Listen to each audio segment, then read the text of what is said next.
سيدي صاحب السمو، نستمع الآن إلى الشاعر النقيب شجاع بن نايف بن سعيدان. السلام عليكم. بسم الإله اللي عطاه المن دعاه يزود عن حد العقول، شيء يهول حير الناس اذهانها.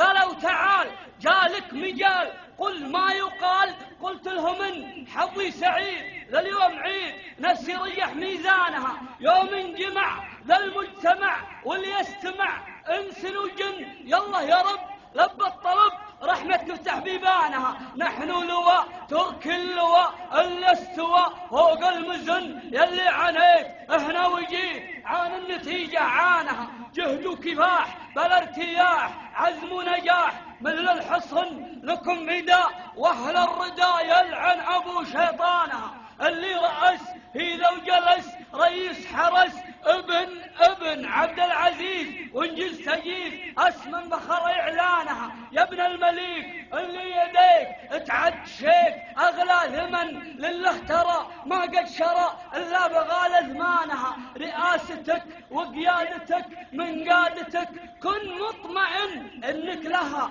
كفو لها مهما كثروا خلانها. سمو امير عنده ضمير عقله كبير ما يمكن شر وغير به نستعين صان العوايد صانها. ابوه اللي لجوه شعبه لقوه عسى الكفن يبطي ملف عليه وعب المنعه دخانها. من يوم عاد انهى الفساد والخير زاد فتح المدن جعله يدوم لب الرحوم للدولة وسكانها.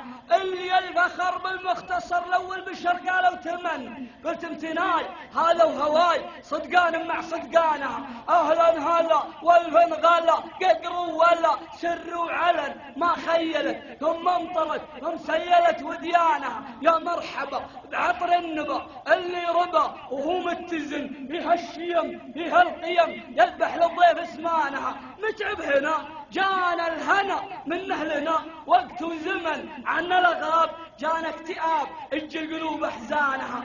قلبه رؤوف على الضعوف لانهم عروف يبقى الوطن عسى البلد تبقى برغد امنها وايمانها. يا سيدي من تبردي تعدي عدي ضد الفتن طبعك كذا تكره لله ترخي للخير عنانها. اسمك ذاع بلا انقطاع قرن شجاع لو قنوبا الله افرقك يوم اخلقك لما تشتان بشانها. حنا اهل مهما حصل لو جاء قتل ذبح وطعن ابشر والروح لازم تروح مقدمه لو طانها. متجهزين متعودين نمشي يمين من كان من مهما يكون حبه مطحون كبدا نقطع وردانها. اهل الخطط راحه وزلط لان الغلط لا من مكن ما له يكون شعب ال سعود دينه لها ديانها. لو هددوا ثم قتلوا ثم هجروا لا لن ولن نشكي اسى ولا قسى ونكحل القوم عيانها. دون الديار ما بخيار موت انتحار من ظن يظن به والخيبه تحمد ديار لسانها. واخر كلام مني سلام من حد الشام لاقصى اليمن جهزته وعززته بابياتي وموزانها. اقدر اجيب شيء غريب شاعر نقيب شعري سكن وسط القلوب يعني محبوب لا انتوي ختمانها. سلام.